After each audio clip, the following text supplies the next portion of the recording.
Welcome, football fans far and wide, to another edition of the NFL Offseason Injury Update, Episode 3. That is right, Episode 3. We're going to be going over all the major injuries for the AFC South today, Episode 3. So we've already done 2. We've talked about the AFC East. We've talked about the AFC North last week. And this week, we are bringing you all the biggest injuries that is going to shape the AFC South for this next 2024 season. What is up, guys? I am your host, Sebastian Firon, a.k.a. the DGen Doc here. Happy to be back. Happy to be talking football with all of you guys. Hey, listen, I know it's only April, but football is just right around the corner. The NFL is right around the corner. We are almost there. So we got to start prepping, right? We got the draft in a couple weeks, and teams are really going to start shaping out. So we're talking all the biggest injuries in this offseason update. We're talking, and at IDP, we don't just talk the big, sexy injuries. We're not just fantasy football. I mean, IDP was bread and butter as defense. So we're talking offense. We're talking defense. We're talking linemen. Shit, if it's important enough, I'll talk kickers, right? Because we're holistic. We talk football here, and that is the goal, to try to get you an idea, whether it's for fantasy purposes, whether it's for betting purposes, whether you just want to figure out what your team, what your division is going to look like this year. We're talking all the biggest injuries. We're going to be doing injury breakdown. We're going to go through a little bit more of an in-depth analysis. Again, I am a physical therapist in the Army, in the United States Army. Here's the quick show of credentials here. Episode 1, if you're interested in more of my background from a medical standpoint and kind of, where my background is, education, I went through it in episode 1, kind of did the quick intro there to kind of basically go through my little alphabet soup after the name. But I don't really like talking about all that nerd stuff because I think it makes people sound arrogant. So again, I am a healthcare professional who loves football, loves talking injuries. Rehab is my life. And so I'm trying to give you guys a better idea of, how I see these injuries playing out, what to expect from these guys, big players, things like that.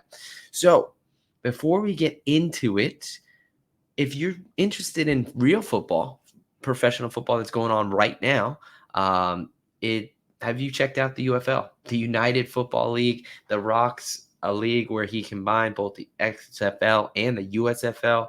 It's in week 3 right now, and it's off to a bang.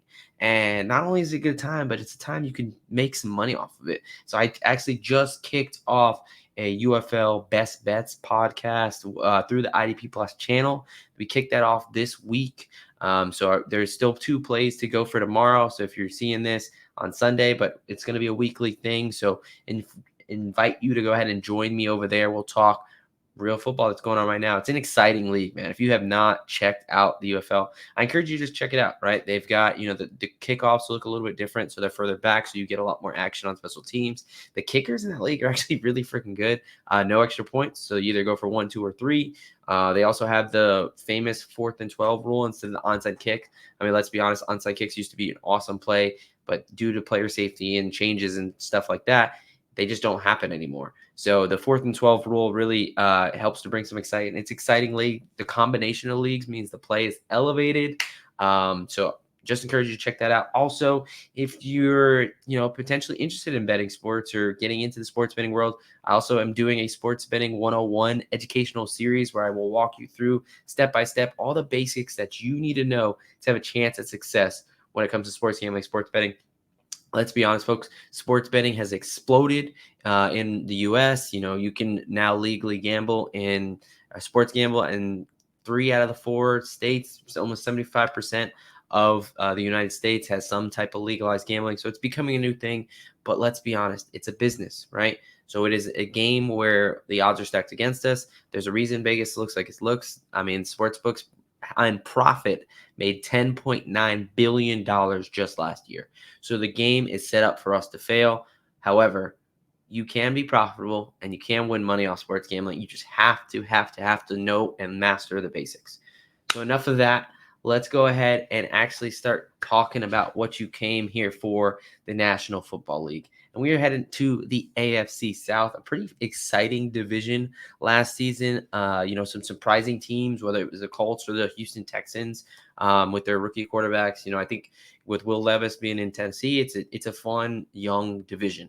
And so let's get right into the injuries. Talking about one of those young guys, AR-15, Anthony Richardson, former Gator. Go Gators, baby. As always, go Gators. So former Gator there. But, I actually wrote some of my concerns when Anthony Richardson was coming into the league last year. Kind of made my top 5 rookies to avoid last season. And it was because he really has trouble staying healthy throughout his whole career, right? Whether it's been college, just the way that he plays. I mean, he's a beast. He is a load of a man. But yeah, he's really had a difficult time staying healthy, and that happened last season. He started off really hot. He was the first 4 weeks. He looked like, it could be rookie of the year. He looked like he was going to be a dynamic player that he is. And unfortunately, he injured his shoulder. And although they didn't know if it was going to be season ending at the time, it turned out it was. So what is the injury? So it is an AC joint sprain. So your AC joint is your acromion clavicular joint, right? So basically you have 2 bones. Joints is just something that connects your bones together with some connective tissue. So you got your clavicle and you have your acromion. So clavicle, right, is the bone that goes from your chest outwards, and your acromion is on the back of your scapula, and it kind of wraps around. So it's kind of the connection point between the clavicle and the shoulder, one of the main joints in the shoulder. And so what can happen with that is, like any ligament, it can break, right? So the way that you talk about an AC joint sprain, AC joint sprain, is there's different grades. Whether it's called types or grades. Basically, that means how severe is it. So based on the grade tells you, what your severity is going to be. So here's in this picture, you can see the different types of grades. So 1 is your least severe, least damaging, and then it goes on from there all the way up to 6. Now type 3 is usually where there's about a 50-50 chance whether they're going to have surgery or not.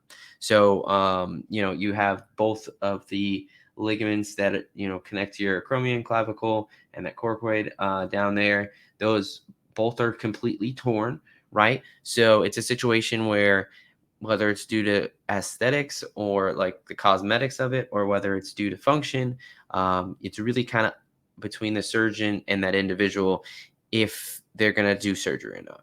So after some deliberation, if you don't remember last year, it wasn't like it was Anthony Richardson was ruled out right away. There was some debate about whether this is going to be something that he can rehab and get back, or if he's going to require surgery. Ultimately, he wound up having surgery, so he was ruled out for the rest of the season.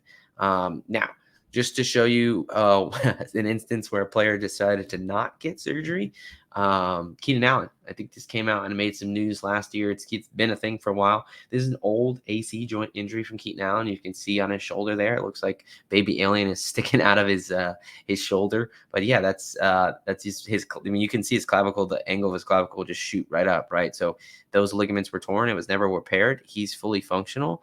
I would say the difference between Keenan Allen and Anthony Richardson here is obviously Anthony Richardson's a quarterback, right? So he has to throw the ball hundreds of times, a week, right? So that's kind of his bread and butter. I understand he's a running quarterback, but he's still a quarterback. So I think that the decision was made, hey, he's a rookie quarterback. He's a franchise quarterback. He's shown that he can definitely do some great things on the field.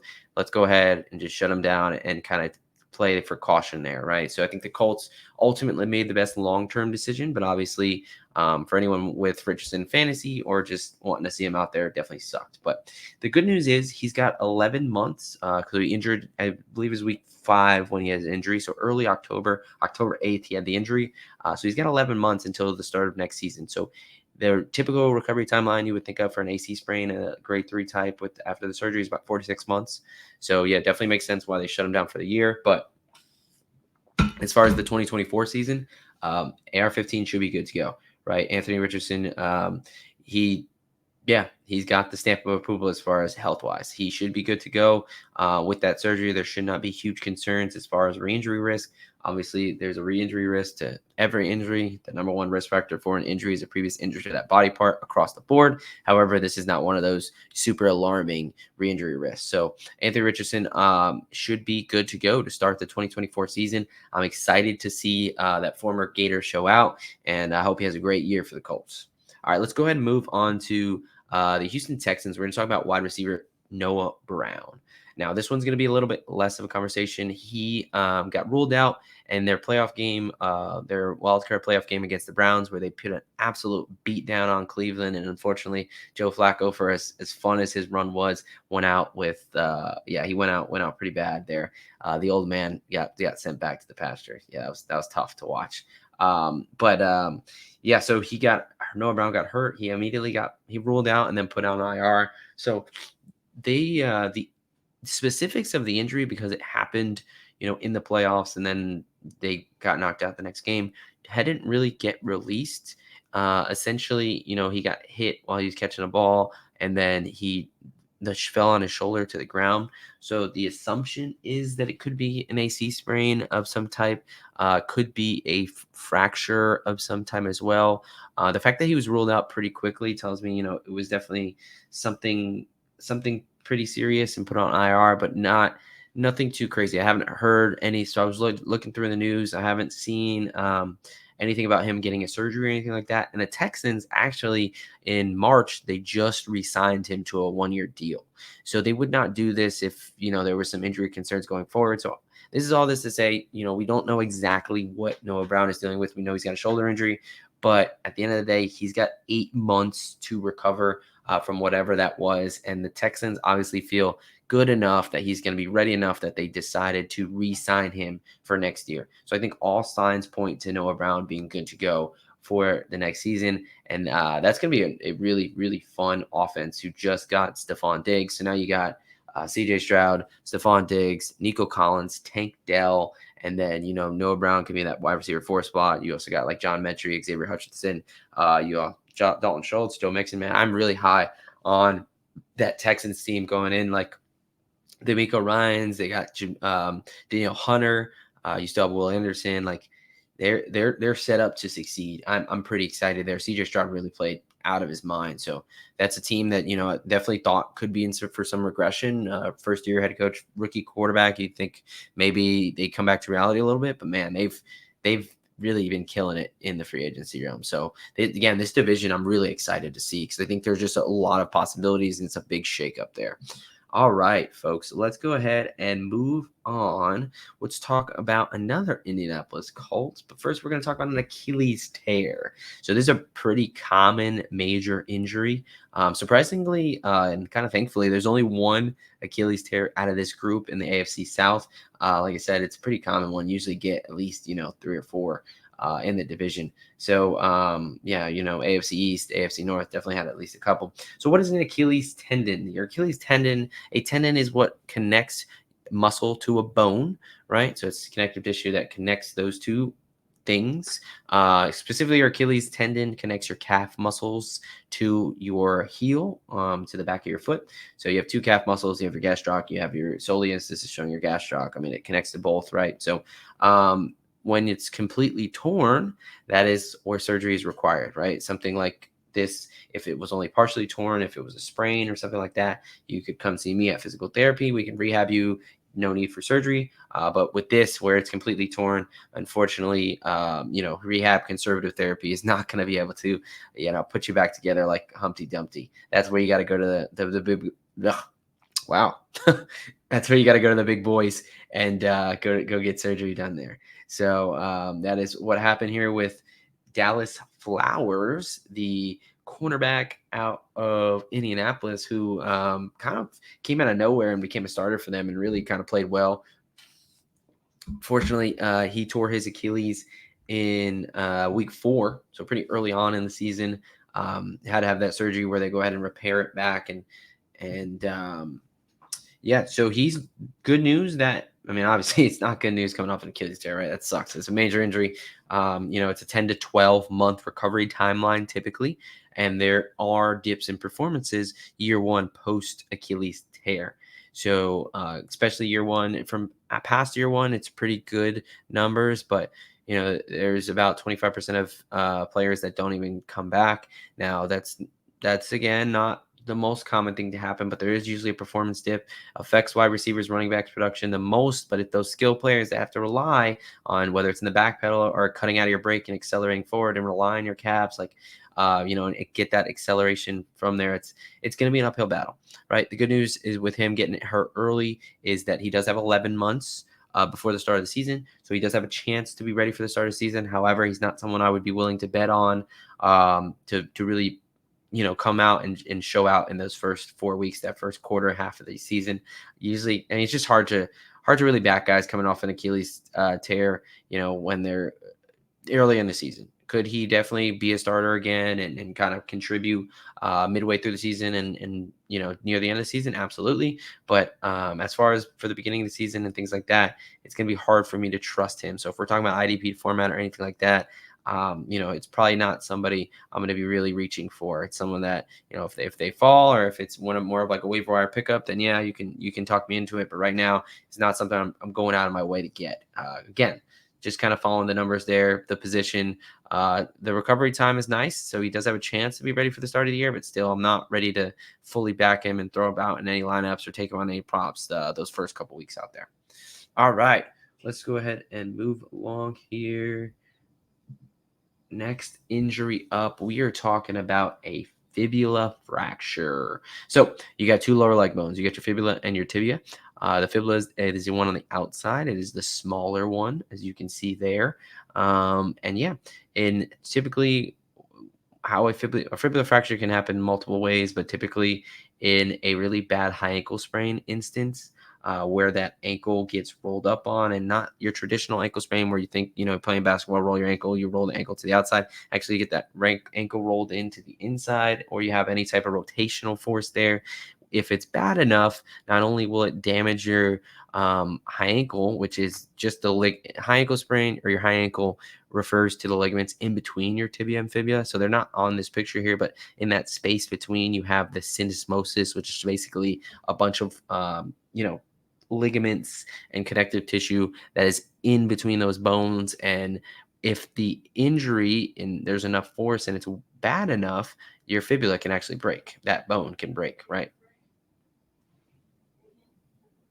So yeah, that can definitely happen there, where you'll have that fibula actually to where sorry, got the hotel life got distracted there. Somebody's running around, but yep, no, that fibula can break, and that is typically a 3 to 4 month injury as far as the recovery timeline here. When we're talking about bones and fractures, the biggest thing is healing time, allowing time for that bone to recover. That takes time, right? It's not something you want to rush.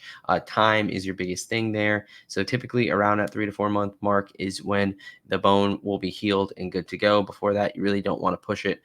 So that's really where it can shut players down for a while. And that's exactly what happened to the stud wide receiver, Nathaniel Tank Dell for the Houston Texans. Man, this kid, between him and Stroud, and again, that offense was electric last year. And he, coming out of Houston, it was a guy who is absolutely shifty wide receiver. He looked like a stud, but Houston, not that they're a small school, but a little bit not in the Power Five. You were wondering how his game was going to transition to the NFL, and he absolutely balled out. Man, Tank Dell was a very fun receiver. It sucked how he got injured. For those that don't remember, he was blocking in the end zone.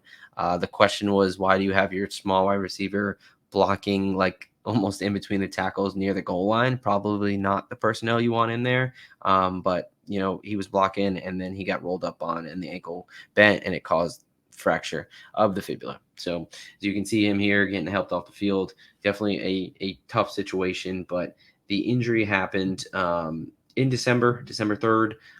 Gives him about 9 months until the start of the 2024 season.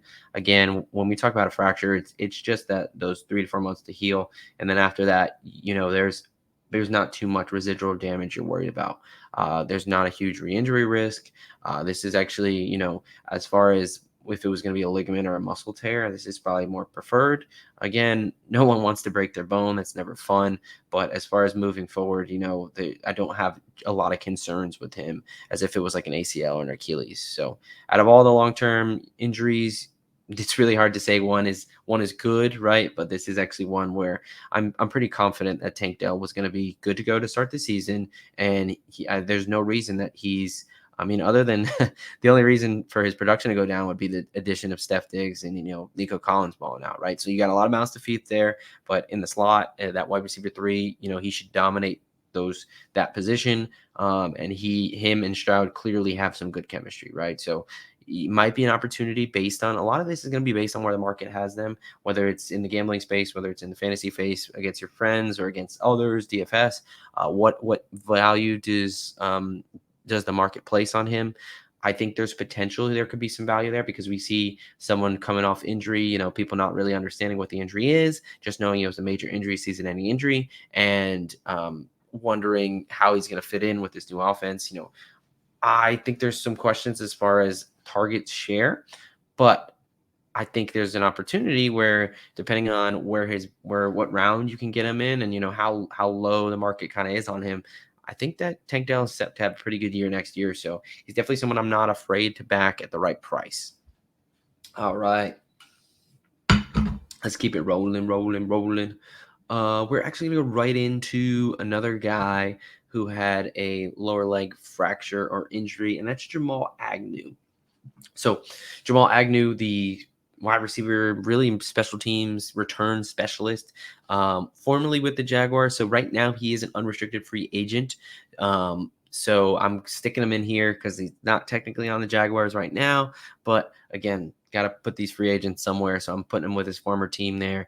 He is not signed to anybody yet.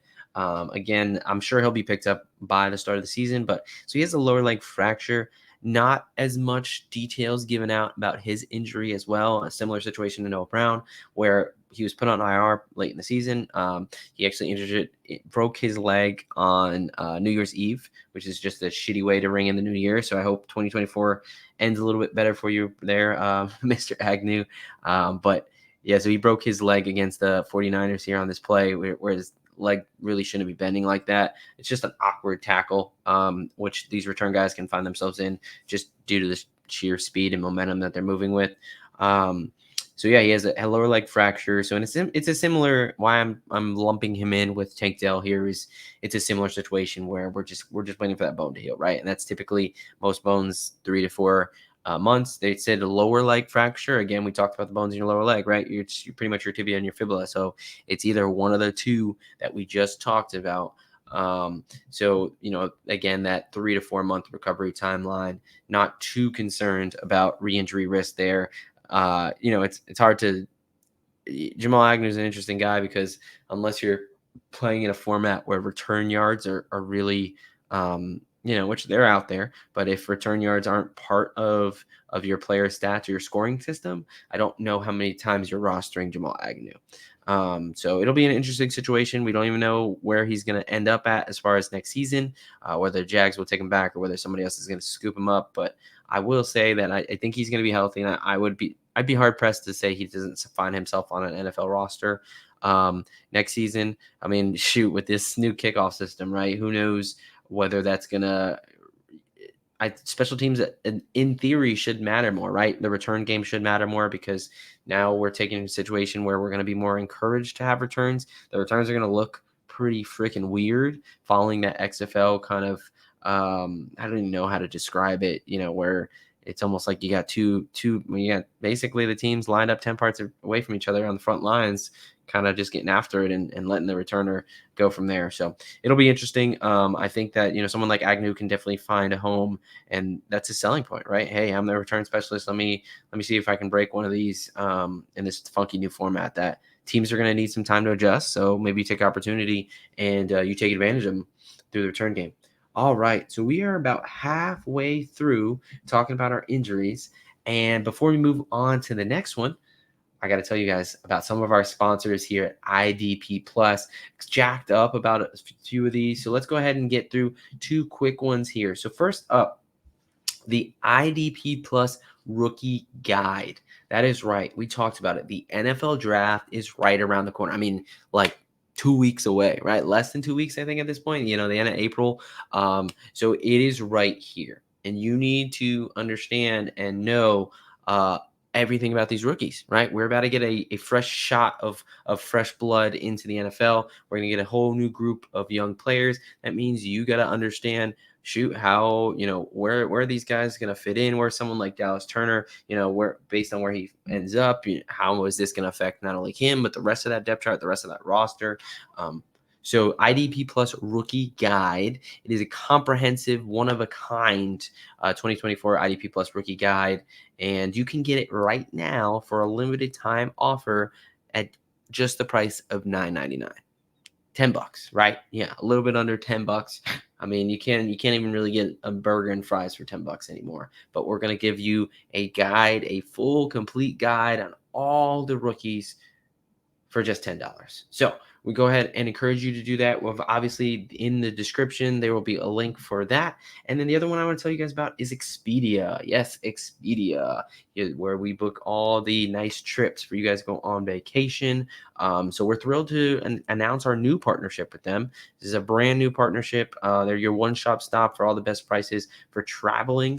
It's springtime. Summer is somewhat around the corner, right? Yeah, that's how that works. Spring, summer. Yeah, so it's a great time for vacation, all you guys with kids and teachers and all that such. So we invite you to go ahead and check them out. There's going to be a special link that I'm going to put down in the show description that is going to essentially have deals and sales that is exclusive to our kind of offering and partnering with them. So we encourage you to use that link in the show description, and we will get you a percentage off of your booking over at Expedia. Again, at IDP Plus, we want to save you guys money, right? We're trying to help you. Obviously, I handle injury stuff, but I do a lot of the betting stuff. We're trying to win you guys money, and we're trying to save you guys money. You guys work really hard for your money. End of the day, we want you to keep it. We want you to keep your hard-earned money and enjoy it. Take a vacation with you and your family. Hey, gentlemen, or maybe females, but if you're in a situation where you're the football junkie of your family, like I know I am, it's the off season, right? Not the UFL off season, but it's the NFL off season. So it's a great time. Take a vacation. Make sure you take a vacation right before, the preseason or right before the NFL season kicks off. That way you can be locked in for the next 3 to 4 months on the National Football League. All right, let's keep moving forward with some of these injuries here. Let's go ahead and we're going to now move into talking about some Tennessee Titans. All right, so we're talking about MCL sprain first. So your MCL, your medial collateral ligament. It's one of your major stabilizing ligaments of the knee. Medial collateral ligament, so that means it's on the inside part of your knee, the medial portion of your knee. And it is that band here. It's kind of an expansive, bigger ligament, right? So how this gets injured is you get in kind of what that arrow is showing, you get in hit to the outside of your knee, and it kind of forces the knee to go inward, and that ligament is what protects against that force, so your knee just doesn't collapse. But obviously, if it takes enough force or it's in a bad enough position, it can cause some partial tearing or a full tear. Now, we are going to be talking about Mr. Jeffrey Simmons for the Tennessee Titans. Big boy here who's an absolute stud up the middle, one of the best defensive tackles. And with Aaron Donald retiring, he might be one. He's definitely in the top 3, if not the best defensive tackle in football. Right, interior defensive lineman, guy's an absolute beast. So at the end of the year, he injured his knee. He had an MCL sprain that landed him on the IR. Now, that sounds bad, but in reality, this is actually one of the injuries where I probably have the least concern. One, MCL, your MCL is, if you're going to injure one of your ligaments in your knee, the MCL is probably the one you want to do it. And there's a couple reasons why. One, the biggest reason is it's got the best potential to bounce back. So due to its vascularity, so the blood supply surrounding the ligament, it has the best healing potential. A lot of your other ligaments like your LCL, ACL, PCL, they don't have as much of that blood supply around the ligament. So it's a lot harder for them to regenerate and come back and bounce back from that. So the MCL has a really good healing potential in that regards. Also, the recovery times are not that bad. Typically with something like this, there was no surgery reported, so I'm going to say that he did not have a grade 3, which is a full tear. So he had likely had a grade 1 or 2, which is a partial tear, and something like that's typically a 3 to 6 week injury. Now he got hurt later in the season. December 23rd, the Titans were already knocked out of the playoffs at that point. So there's no reason. It was really more of like, why we're not making the playoffs. There's no reason to risk on one of our best players and one of our franchise players. So it was less about like this being a super severe injury and more about just saving Jeffrey Simmons for next season. So no really concerns with him as far as moving forward. I think it's not like there's going to be major long-term effects from this. I'm sure he's already perfectly fine by now at this point in the year. He's got 8.5 months. Again, like I talked about, it's a 1 max 2-month injury for something like this. So he's good to go. No concerns about Jeffrey Simmons. We'll see how that new Titans team looks. They've made a lot of moves, getting L'Jarius Sneed and some other pieces. Their defense was been beat up recently, so they need to kind of get a revamp and figure some things out there. But Jeffrey Simmons should be a good to go and a great building block for any team to build off of. All right. We are now heading back down to Houston, Atlanta, Vegas. Talk about a Houston Texan here. So typically, again, we did the AFC East and we just did the AFC North last week. So typically when this is a little bit different structure, so I'll talk structure really quick. If you haven't seen any of the episodes, I will usually, there's a couple guys with the same injury, especially if your ACLs, your Achilles, that's very common. So I'll usually run through the injury and kind of go through the ins and outs of the injury first, and then it's a lot more applicable and we can quickly kind of talk about the players and their specific situations. This division, for whatever reason, has a lot more unique injuries and a lot of like just kind of singular injuries. So if it's like, why is he framing this and not just talking about it? Yeah, that's kind of why, right? So in the perfect world, I'd be able to start with the injury and then just kind of go down from there. But we got a lot of one-offs here. So just a heads up there. So we got 2 more guys to talk about, and then we're going to go ahead and wrap these things up. So first up, let's talk about a patellar tendon tear. This is a brutal injury. A lot of these injuries suck, right? Because they're long-term. But this is tough. So you have your patellar tendon, which does exactly what it sounds like it does. It connects your patella to your tibia, so your kneecap to your bone underneath it. So it's that big ligament in the middle that has a giant cut in the middle of it. Yeah, as you guessed it, congratulations.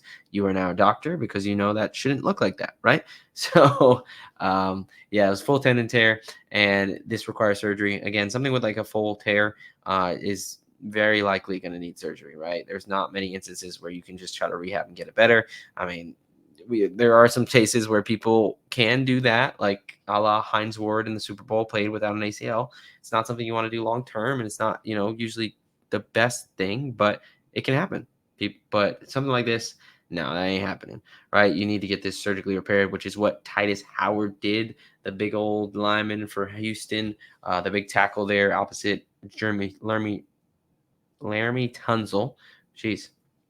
It's late here. Apologize. I'm tripping on my words a little bit. But yeah, so Tytus Howard, he injured himself on November 26th of last season. So he's got 9.5 months to recover. Now, a patellar tendon tear after surgery, you're looking at about 8 to 10 months of recovery timeline. So he is kind of in that window there. This is a tough injury to come back from. However, offensive linemen typically do a little bit better than your skill guys as far as coming back. They still have to move, but they're not running down the field up and down, right? So they've got shorter distances they have to run and stuff like that. So actually he's got a shot to return, Tytus Howard, that is by the start of the season. This is one you'll definitely want to monitor because it's going to be pretty close as far as him being ready and the start of the season. I wouldn't be shocked either way. I wouldn't expect him to miss much more than like the first 4 games. It's a situation where they want to, whether the recovery is slightly off track, or they want to be cautious with him. Maybe he starts on the pup and misses the first 4 games, but there's also a chance like he's ready for the start of the season.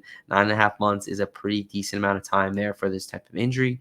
Again, you kind of want to everything's range is right. Everything is a little bit based off surgical protocol, based on how that ligament is responding to surgery, how the body's responding, how's therapy going. Are we really getting after it in rehab? Are we doing everything we need to do? Which obviously in the NFL, great, awesome care. So typically happens, but it's not always linear with recovery, right? If you've ever had an injury, you get your ups and downs, your ebbs and flows. They're one of the most humbling things.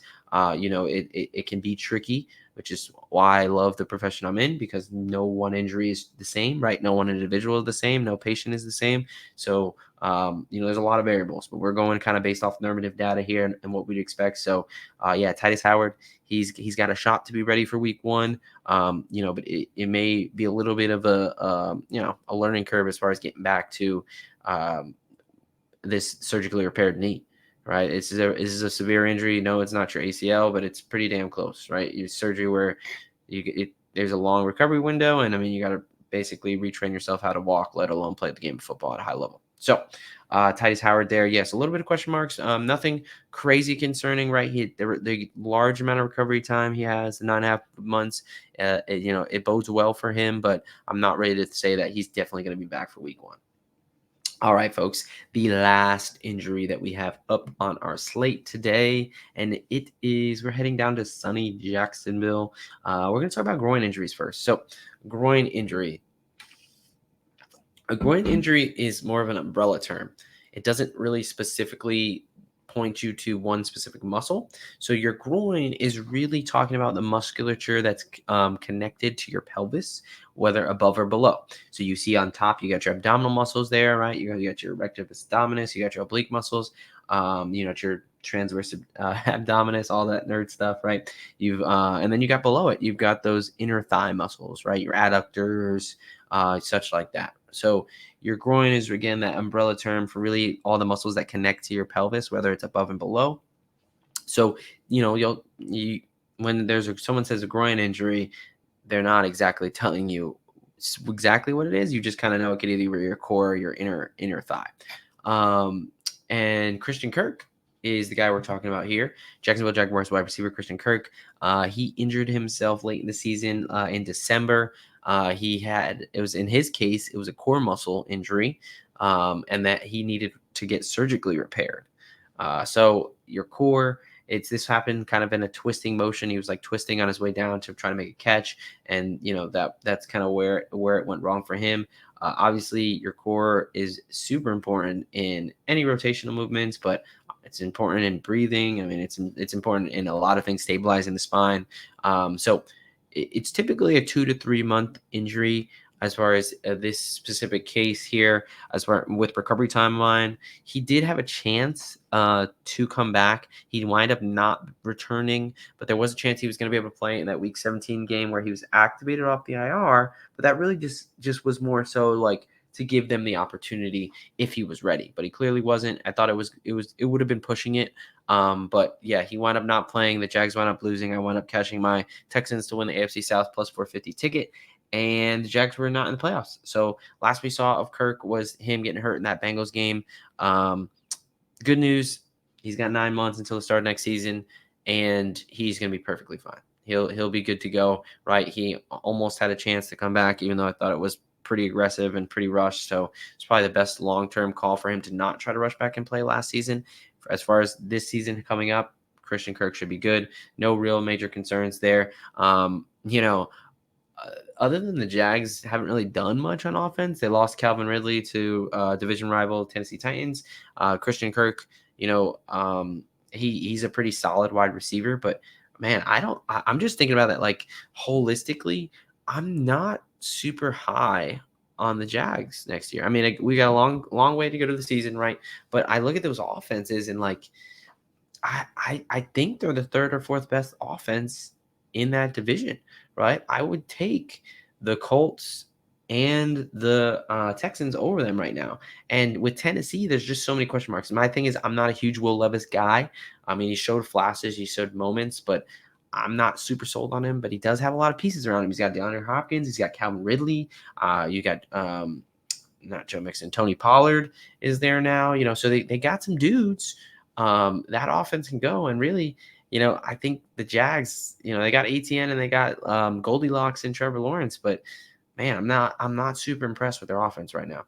But all right, folks, that is your major injuries. So we just went through 8 of the biggest injuries that are going to shape the AFC South for next season.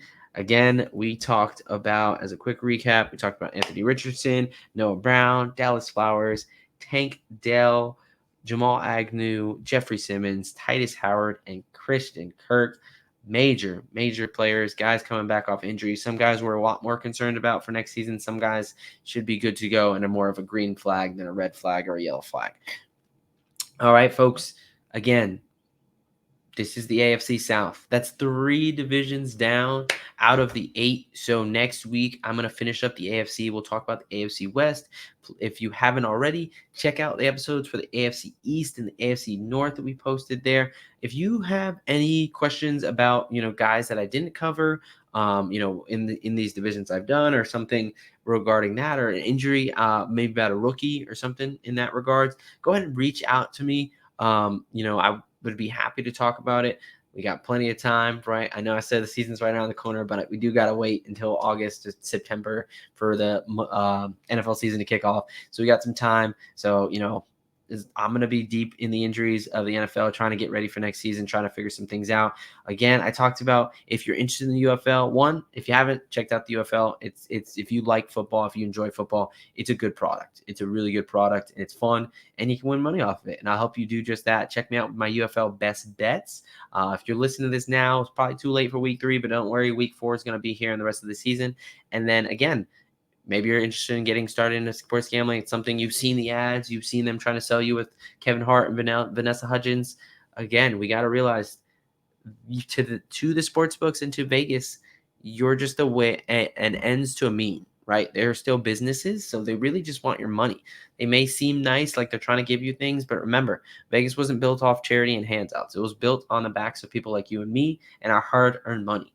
You work too damn hard for that money. You want to keep it, and let me help you do just that and hopefully make you some more money with learning those strategies. You have to learn and master the basics if you want any chance at succeeding when it comes to sports gambling. So go ahead and check out Sports Betting 101.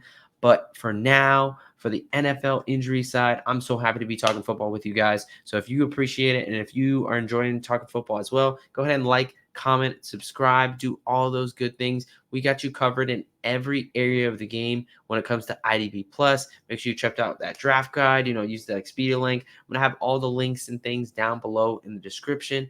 But other than that, folks, I hope you enjoy the rest of your weekend. Football season is right around the corner, so I hope you're ready for it. But other than that, I'm signing off. Doc signing off here. Till next time, folks.